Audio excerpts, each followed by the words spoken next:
Welcome to This Explainer. Today, we're going to dive straight into 15 bizarre nighttime phenomena and really try to unpack the totally wild architecture of the sleeping mind. Think about it. Every single night, you close your eyes and just slip into this state of temporary unconsciousness. But while your body is catching some sleep, your brain, yeah, it's doing anything but resting. It's actually going through this incredibly complex and honestly sometimes super chaotic series of transitions. But first, I want you to picture this. Have you ever been right on the edge of a deep, peaceful slumber, only to suddenly feel that absolutely terrifying sensation of tripping over a curb or falling through the air, right? Your heart races, your eyes snap open, and boom, you're instantly awake and completely panicked in your own bed. It's literally one of the most universal human experiences out there. And it's really just the very first sign that going to sleep is not just flipping a switch. It's way more like navigating a neurological obstacle course. So here's our map for navigating a single virtual night of sleep. We'll start with phase 1, the threshold. Then phase 2, deep sleep disturbances. Moving into phase 3, trapped between two worlds. Then phase 4, the struggle to wake. And finally, phase 5, mastering the dreamscape. All right, let's jump right into section 1, falling asleep, the threshold. So this is that incredibly delicate transition state between being totally awake and the very beginning of your sleep cycle. Your brain is essentially trying to power down your conscious awareness, but, well, it's not always a super smooth process. Sometimes this transition kicks in when we absolutely positively do not want it to. We call these microsleeps, and they're basically tiny glitches in your system. When you're desperately fighting exhaustion, maybe staring at a computer screen way too late at night or driving down a long, monotonous highway, your brain essentially forces the issue. It just hits the override button and initiates sleep for just a fraction of a second, up to maybe 30 seconds max. You might not even realize it happened, but for that brief moment, you were completely offline. And then suddenly, bam, you're jolted right back to reality. Now, that terrifying jolt, that sudden feeling of tripping or falling we talked about a minute ago, that actually has a name. It's called a hypnic jerk. And the main takeaway here is that there is absolutely nothing to be afraid of. You see, as you cross the threshold into sleep, your muscles rapidly relax. But occasionally, your brain kind of misinterprets this sudden muscular relaxation as a literal physical fall. So in a total panic to save you from hitting the ground, it fires a rapid-fire signal to your limbs to brace for impact. And that's exactly what causes that involuntary muscle spasm that jolts you awake. Honestly, this just brilliantly illustrates how easily the brain can get its wires crossed. As you drift off, you might actually experience what are called hypnagogic hallucinations. This is when you visualize weird geometric shapes or hear random voices, maybe even hear your own name being called out right as you fall asleep. It's completely normal. Really, it's just your sensory systems firing off randomly as they power down. We can contrast this with hypnopompic hallucinations, which happen on the exact opposite end of the night. That's when you're waking up and dream imagery actually physically lingers in your bedroom. But don't worry, we'll get to that whole morning ascent part a little later. Okay, moving on to section 2, deep sleep disturbances. To understand this, we need to go a bit deeper. You've officially crossed the threshold, and your brain is now sinking into the deepest, most mysterious parts of the night.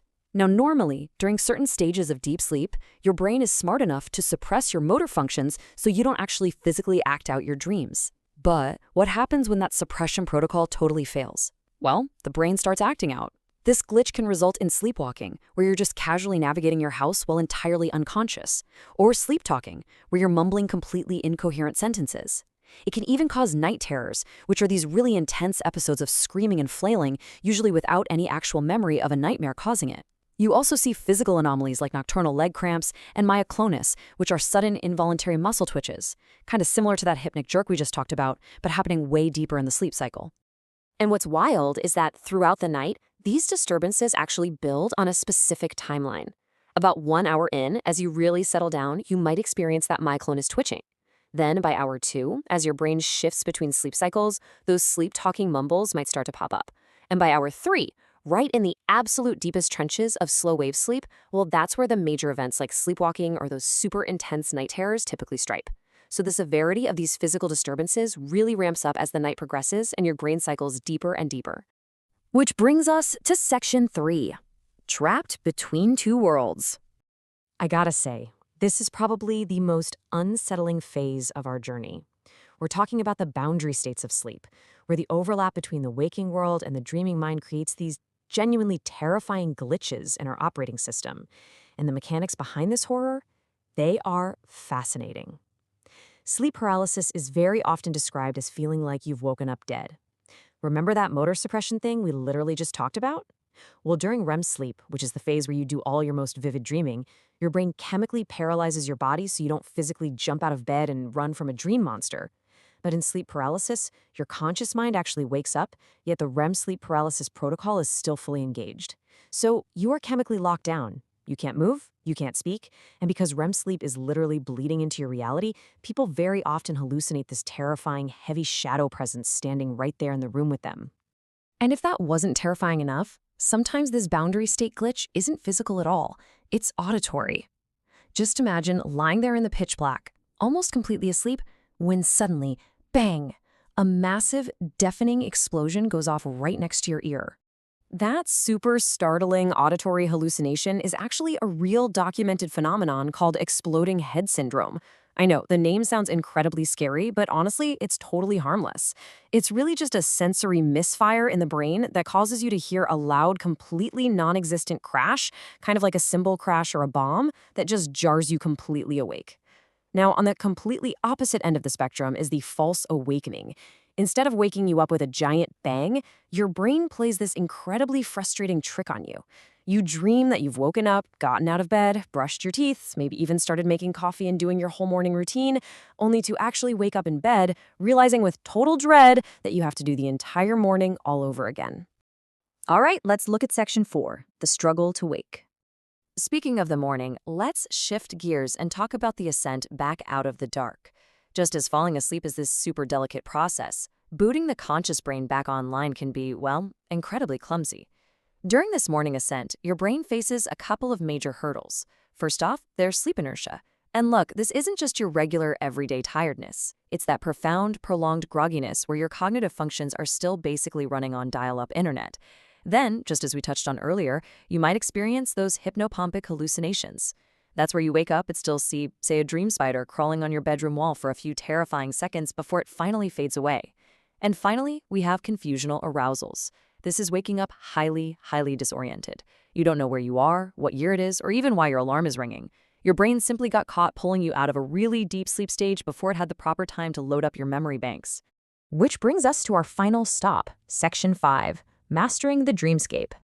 Okay, so sleep isn't all just about glitches, paralysis, and morning confusion. In this final phase of our explainer, we're going to look at how the brain catches up on vital rest and how you can actually take the steering wheel yourself.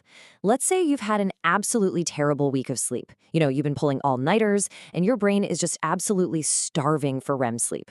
When you finally do get a good night's rest, your brain initiates what is known as REM rebound. And this is such a fascinating survival mechanism. Your brain basically forcefully reclaims the dream time it was previously denied, plunging you into significantly deeper, way more frequent, and much more intense periods of REM sleep. Your dreams are going to be wildly vivid during this time, purely because the brain is prioritizing this crucial recovery phase over absolutely everything else. And here's the cool part. During those super vivid dreams, you actually have a really unique opportunity. You can achieve lucid dreaming. This is the ultimate mastery of the sleeping mind, letting you turn all that unpredictable nighttime chaos into your very own fully navigatable sandbox. And you can usually do it by following 3 steps. Step 1 is simply recognizing that you're actually dreaming. People often do this by performing reality checks, like trying to gently push your finger right through the palm of your hand. Step 2 is stabilizing the dream environment so you don't accidentally wake yourself up from all the excitement. A lot of people do this by just rubbing their dream hands together. And then step 3 is where the real magic happens, exerting conscious control over the narrative. You are technically fast asleep, but your waking consciousness is fully online right inside the dream environment. So we've journeyed across the threshold, we've survived the night terrors and the paralysis, we've fought through the heavy morning grogginess, and finally arrived at total dream mastery. The architecture of the sleeping mind is literally wild, it's incredibly complex, and it is just deeply fascinating. Which leaves us with one final, pretty provocative question to think about. If you could hack this system tonight, if you could successfully initiate a lucid dream without waking up, what is the very first thing you would do if you entirely controlled your own dreams?